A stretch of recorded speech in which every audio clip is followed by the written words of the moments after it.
नमस्कार साथियों, मैं अनुज शर्मा आपके अपने YouTube चैनल ग्रो प्लेनेट में आपका स्वागत करता हूं। आज मैं आपके सामने फिर हाजिर हूं ब्लड रिलेशन का चैप्टर लेकर, जिसमें हम आपको पजल फॉर्म के 2 क्वेश्चन करा चुके हैं। आज पजल फॉर्म के और क्वेश्चन हम आपको कराएंगे और जो भी अलग टाइप्स हैं इसमें जो नेक्स्ट टाइप है वो भी मैं आज आपको कराऊंगा। तो आप बने रहिए मेरे साथ मेरे YouTube चैनल पर।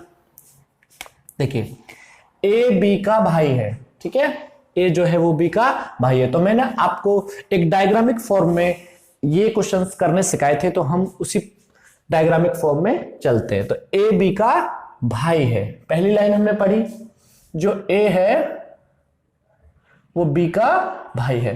तो देखो, ये दोनों एक ही पीढ़ी के, जब भाई होंगे तो भाई एक ही पीढ़ी के होंगे, सीधी सी बात है। तो देखो, बट इसमें जो जेंडर पता लग रहा है हमको, वो ए का पता लग रहा है। ए जो है वो भाई है, तो हम इसको ट्राइंगल में बंद कर देंगे, ठीक है। अब देखते हैं नेक्स्ट, सी ए का पिता है। जो सी है वो पिता है ए का। तो देखो, एक पीढ़ी ऊपर है तो हम सी को ऊपर रखेंगे। सी कौन है? पिता। तो इसको भी हम किस में बंद कर देंगे? ट्राइंगल के अंदर, ठीक है। तो हमको पता लग गया कि भाई जो ए है, ए का पिता कौन है? सी। अब देखो नेक्स्ट पॉइंट पर चलते हैं, डी ई का भाई है। अब देखो, इसमें मैंने आपको बताया था कि जब हम किसी भी चीज को ना रख पाए तो हमको हिंट के रूप में उसको साइड में लिख लेना है। तो डी ई का भाई है, तो जो डी है वो ई का भाई है। तो इसका जेंडर हमको पता लग गया कि भाई जो डी है ये कौन है? लड़का है, लेकिन इसका जेंडर अभी हमें पता नहीं है, ठीक है। तो इसको हम ऐसे ही छोड़ देंगे। अब आगे पढ़ते हैं, ई बी की पुत्री है। तो जो ई है वो किसकी पुत्री है? बी की। एक पीढ़ी नीचे आएगा तो पुत्री है, तो हम इसको सर्किल में बंद करेंगे। और डी पहले से ही भाई था, तो डी इसका कौन था? भाई। ये दोनों समान पीढ़ी के हैं, तो हम इन दोनों को बराबर में रखेंगे, ठीक है। अब देखो, यहां से अब आगे पढ़ते हैं हम क्वेश्चन, बी का डी से क्या संबंध है? जो बी है उसका डी से क्या संबंध है? तो मैंने आपको बताया था कि जिससे स्टार्ट करता है उसी का संबंध देखते हैं, ठीक है।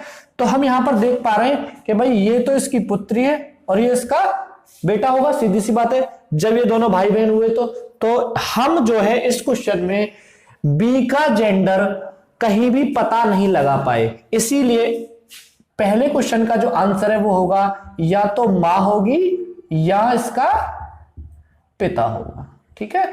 तो ये दोनों आंसर्स हमको मिलेंगे। तो एग्जैक्ट हम नहीं बता सकते क्योंकि हमें इस क्वेश्चन में बी का जेंडर तो कहीं मिला ही नहीं। तो हमारा आंसर क्या होगा? या तो इनकी मां होगी या इनके पिता होंगे, बी जो है, ठीक है।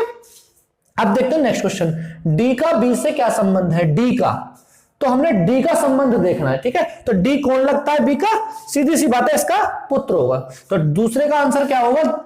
इसका आंसर होगा पुत्र, ठीक है।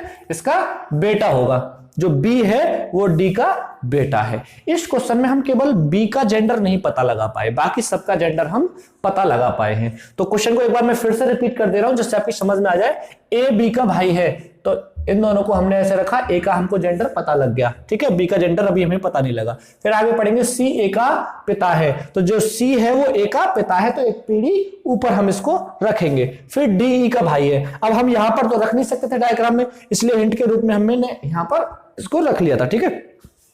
तो इसका मतलब क्या है कि जो डी है उसका तो जेंडर हमको पता लग गया, भाई ई का जेंडर अभी हमें पता नहीं है, इसलिए हमने साइड में इसको हिंट के रूप में रख लिया, ठीक है।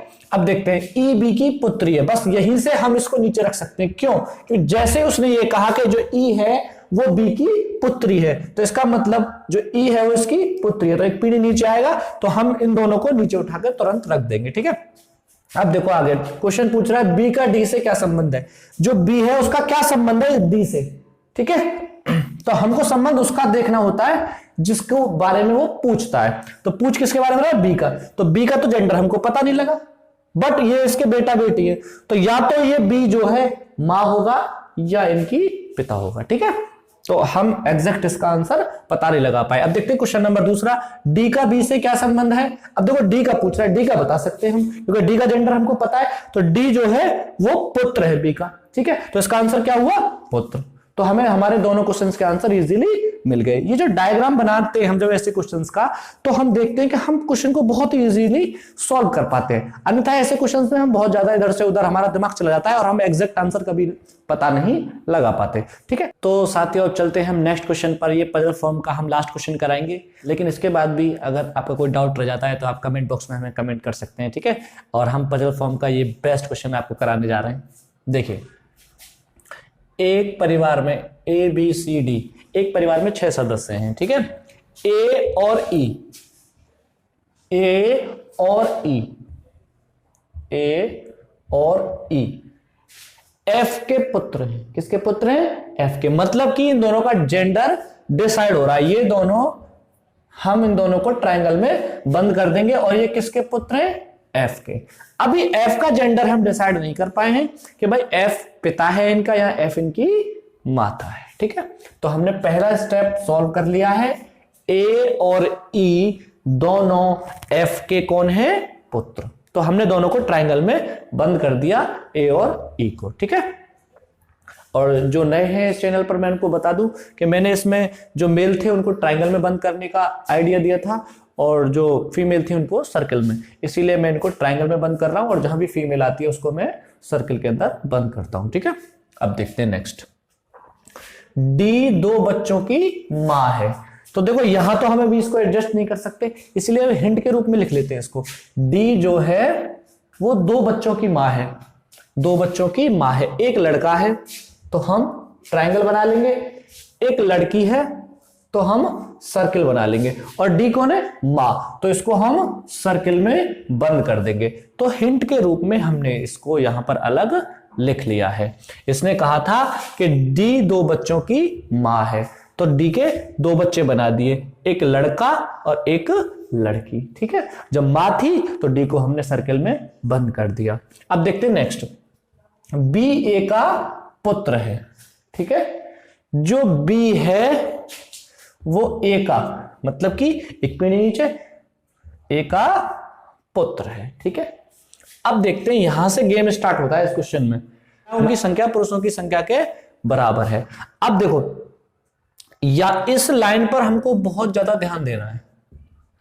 महिलाओं की संख्या पुरुषों की संख्या के बराबर है। भाई फैमिली में 6 सदस्य थे। ठीक है, 6 सदस्य थे फैमिली के अंदर। कितने सदस्य थे? 6। 3 तो हम मेल डिसाइड कर पाए, 3 का जेंडर हमको पता लग गया। किस किस का पता लग गया? 3 का जेंडर तो हमको पता लग गया, ए बी और ई का। ठीक है, अब बाकी जो बचे होंगे ऑब्वियस सी बात है वो सब कौन होंगे? फीमेल। क्यों? क्योंकि इस क्वेश्चन के अंदर महिलाओं की संख्या पुरुषों की संख्या के बराबर है। क्वेश्चन कह रहा है हमको कि दोनों हमको बराबर रखने। तो देखो मेल तो हम क्वेश्चन के अनुसार ही निकाल पाए। सदस्यों की संख्या थी 6। ठीक है, तो 3 तो हम इसमें से मेल डिसाइड हमने कर लिया जेंडर उनका कि भाई ए ई और बी ये तीनों कौन है? मेल। अब देखो फीमेल हम कैसे देखेंगे? डी जो थी उसका एक बेटा था बी। ऑब्वियस सी बात है ये जो बी है ना ये डी का ही बेटा है। ठीक है, किसका बेटा है? डी का। और जब ये इसका फादर है तो ऑब्वियस सी बात है डी ए की कौन है? पत्नी। ठीक है, तो डी ए की कौन है? पत्नी। और जो ओ है ये इसका अगर भाई है तो इसकी क्या होगी? बी की बहन। बी की क्या होगी? बहन। ठीक है, तो हम इस क्वेश्चन को इजीली अब सॉल्व कर पाए हैं। अब देखते हैं इसमें पूछ क्या रहा है। सी का ए से क्या संबंध है? सी का ए से क्या संबंध है? यानी कि यहां कौन है जो बचा है? जो बचा है वो ही कौन है? सी। ठीक है, जो सर्किल में बची है जो बी की सिस्टर होगी, जो बच गया वही कौन है? सी। अब देखो फैमिली के अंदर 2 फीमेल हमको यहां पर मिल चुकी हैं। एफ का कहीं जेंडर डिसाइड नहीं हुआ, लेकिन क्वेश्चन कह रहा था कि महिलाओं की संख्या पुरुषों की संख्या के बराबर है, तो एफ का भी जेंडर ऑटोमेटिक डिसाइड हो गया। एफ भी कौन होगी? इनकी ए और ई की कौन होगी? ये मां। तो हमको 3 फीमेल मिल गई, एफ डी और सी, और 3 हमको कौन मिल गए? मेल, ए ई और बी। ठीक है, तो सी का ए से क्या संबंध है? तो जो सी है वो ए की कौन है? यानी कि सी इसकी कौन है? ए की पुत्री, यानी कि बेटी है। सी कौन है? बेटी। तो इसका आंसर क्या होगा? बेटी, यानी कि पुत्री। ठीक है, तो सी का ए से क्या संबंध हुआ? पुत्री का। ठीक है, तो साथियों अब चलते हैं हम नेक्स्ट टाइप के अंदर। जो है कोडेड रिलेशनशिप। ऐसे क्वेश्चन आपने एग्जाम में बहुत देखे होंगे और ऐसे क्वेश्चंस का एक ट्रेंड आजकल बहुत चल रहा है। जो मैंने आपको फर्स्ट टाइप कराई थी पजल फॉर्म, वो क्वेश्चन बहुत ज्यादा हार्ड है, लेकिन ये क्वेश्चन बहुत इजी है। इस टाइप के कोडेड रिलेशन के क्वेश्चन बहुत इजी होते हैं, लेकिन हम इन्हीं क्वेश्चन से बहुत ज्यादा डरते हैं। ठीक है, तो आज मैं आपका सारा डर ऐसे क्वेश्चन से बाहर निकाल दूंगा आपके दिमाग से चुटकियों में। ठीक है, देखिए यहां हमको क्या दे रखा है, पी डॉलर क्यू का मतलब पी क्यू की माँ है, यानी कि इस साइन का मतलब है कि पी और क्यू के बीच में जो संबंध है, जो पी डॉलर क्यू का मतलब है पी क्यू की माँ है, यानी कि जो पी है वो माँ है। तो इसका जो डॉलर है, इस चिन्ह का मतलब माँ है यहां पर। ठीक है, यहां पर जो हैज है, इस चिन्ह का मतलब क्या है, पिता। यहां पर जो एट द रेट है, इस चिन्ह का मतलब क्या है, पति। यहां पर जो परसेंटेज है, इस चिन्ह का मतलब क्या है, पुत्री। यानी कि इनसे हमें डरना नहीं है। ठीक है, ये हमको एक सिंबल दे रखा होता है और उसका मतलब हमको क्वेश्चन में इधर दे रखा होता है। ठीक है, फिर हमें नीचे एक क्वेश्चन दे रखा होता है, हम इसीलिए डर जाते हैं कि भाई यहां पे तो पी क्यू लिखा हुआ है, यहां पर एफ डी के एच क्यों लिखा हुआ है। ठीक है, तो हमको क्या करना है, इससे हमें कोई मतलब नहीं है, हमको इस चिन्ह से मतलब है। यहां पर जो हमको एट द रेट, परसेंटेज और हैज दिखाई दे रहा है। ठीक है, और एफ और डी को हमें पी क्यू दिमाग में मानकर चलना है और बस हमारा क्वेश्चन सॉल्व हो जाएगा। आइए देखते हैं कैसे। देखो F at the rate D, अब हमको एट द रेट वाले पोर्शन में जाना है, तो देखो यहां पर लिखा हुआ है P at the rate Q. अब ये दोनों सेम है। ठीक है, तो पी एट द रेट का मतलब देखना है हमको, पी क्यू का पति है, तो हमको एफ लिखना है और डी लिखना है। ठीक है, लेकिन क्वेश्चन में देखना है कि पी क्यू का पति है, तो जो P है वो पति है Q का। ठीक है, बट यहां पर FD दे रखा, तो इसका मतलब क्या है, जो F है वो D का पति है। और मैंने क्या बताया था, इन दोनों के बीच में आपको चिन्ह लगाना है प्लस का। तो ऑब्वियस सी बात है, जब ये पति है तो ये पत्नी होगी, तो D पर क्या आ जाएगा, सर्किल का साइन। ठीक है, अब देखते हैं आगे। D परसेंटेज के, अब तो हमको परसेंटेज वाले पोर्शन में जाना है, तो इसका मतलब क्या है, P Q की पुत्री है, तो जो P है वो किसकी पुत्री है, Q की। तो सेम लॉजिक हमको यहां पर लगाना है, तो D Q की पुत्री है, यानी कि D जो है K की पुत्री है, तो K कहां पर आ जाएगा, ऊपर। ठीक है, अब आगे देखते हैं हम। आगे लिखा हुआ K हैज H। ठीक है, अब हैज कहां पर है, यहां पर देखो, यहां पर जाना है हमको। P Q का पिता है, P Q का पिता है। ठीक है, तो जो P है वो पिता है Q का, तो इसका अर्थ क्या है कि जो P है वो पिता है Q का। तो सेम यहां पर लॉजिक, तो K जो है वो पिता है H का, तो K को हम ट्रायंगल में बंद करेंगे और किसका पिता है, H का। ठीक है, तो साथियों K जो है H का पिता था। ठीक है, तो नीचे आएंगे, लेकिन K का यहां पर जेंडर डिसाइड नहीं है, इसलिए हम इसको ऐसे छोड़ देंगे। अब क्वेश्चन देखो क्या पूछ रहा है हमसे, F का H से क्या संबंध है, F का H से क्या संबंध है। ठीक है, अच्छा एक बात बताओ, इस D का ये पिता है, ठीक है, और D का ये पति है, तो F की ये क्या हुई, पत्नी, और पत्नी का यहां पर ये पत्नी की या तो ये बहन होगी या पत्नी का भाई होगा, तो ये H का रिश्ते में क्या लगा, जीजा।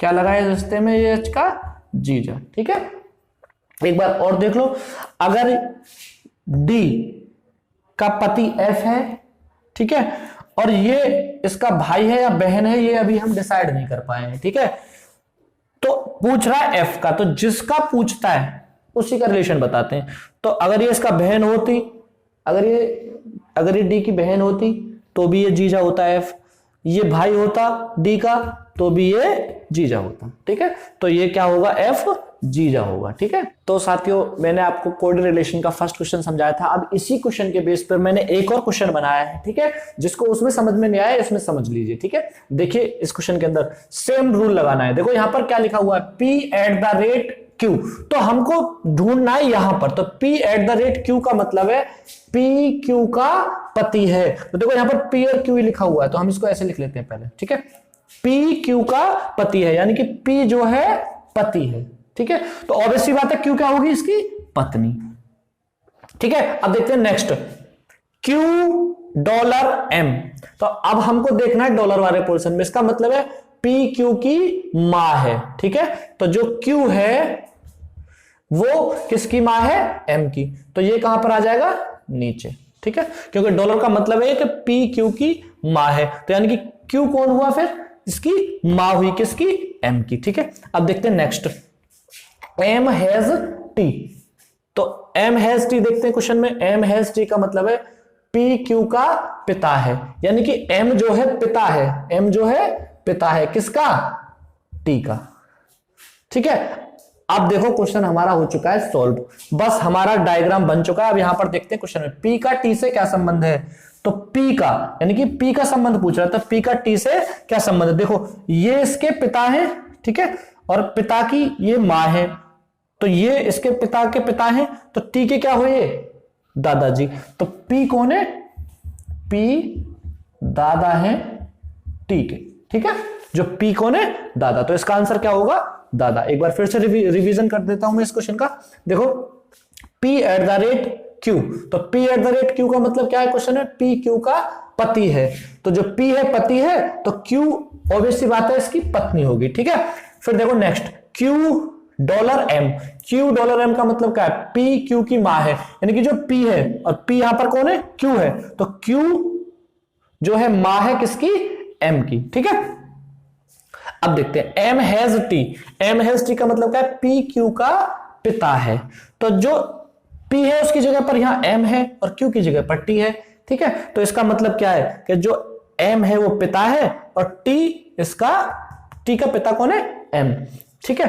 अब देखो T का जेंडर तो अभी हमें पता नहीं है, क्वेश्चन हो गया खत्म। तो P का T से क्या संबंध है, तो P के बारे में पूछ रहा है, तो P इसका बेटा कौन है, M, और बेटे का या तो बेटी होगी या बेटा होगा, जो भी होगा, तो P कौन हुआ, दादा हुआ इसका, ठीक है।